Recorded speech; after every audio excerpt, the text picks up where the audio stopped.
Sadhgurunath Maharaj Ki Jai, and welcome to Jagadabe Reads the Holy Books of India, Ramayana 320. As you may remember, Vibhishana was still trying to talk some sense into his brother's head. Vibhishana said, "My king, evil omens have been seen in our city from the moment Sita entered it. They presage a great calamity to all of us. For instance, the fire which has been kindled by the incantations does not burn without smoke.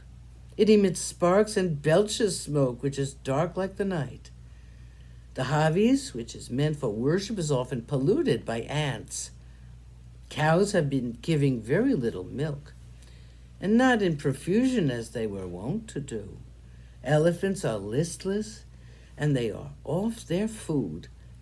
Our animals shed tears for no reason at all.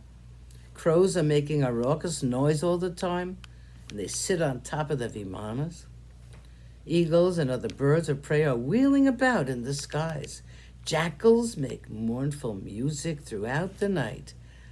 I am afraid for the inmates of our city and for you, my lord. Please send Sita back to Rama.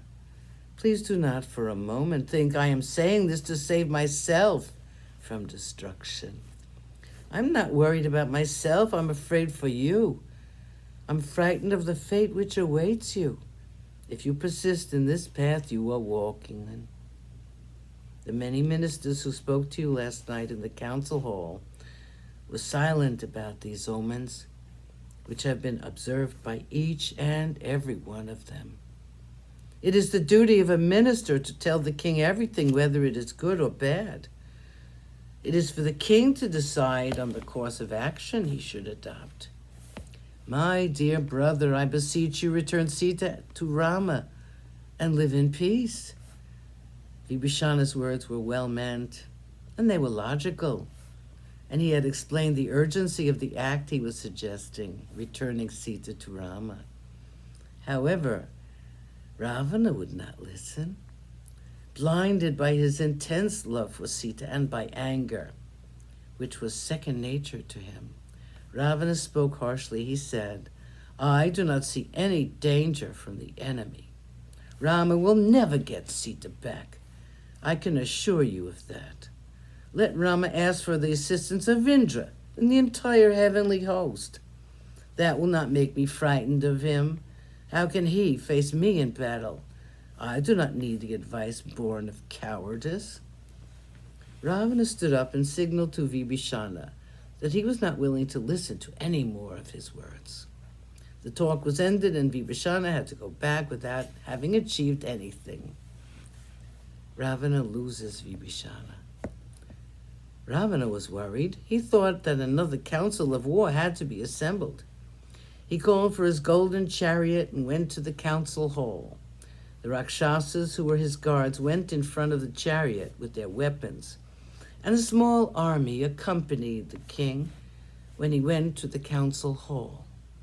He passed through the wide streets of the city, and bugles and drums announced that the king was passing by.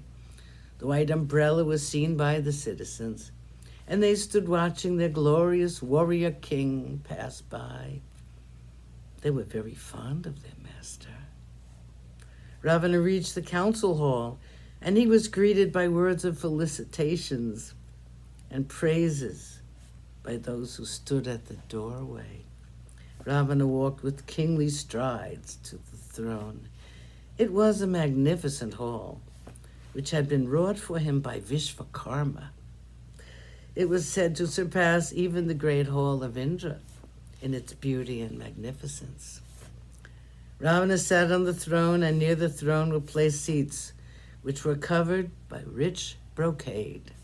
Ravana spoke to those who were there. He said, "A crisis has arisen, and it needs great effort on our part to meet it. Bring all the important citizens to the hall." The messengers hurried out, and soon the hall was filled with the ministers of the king. Vibhishana also came in his chariot. He saluted the king, and along with the other chiefs like Prahasta, he sat on the jeweled seat meant for him. Sadhgurunath Maharaj Ki Jai. Thank you for coming. I hope you come again.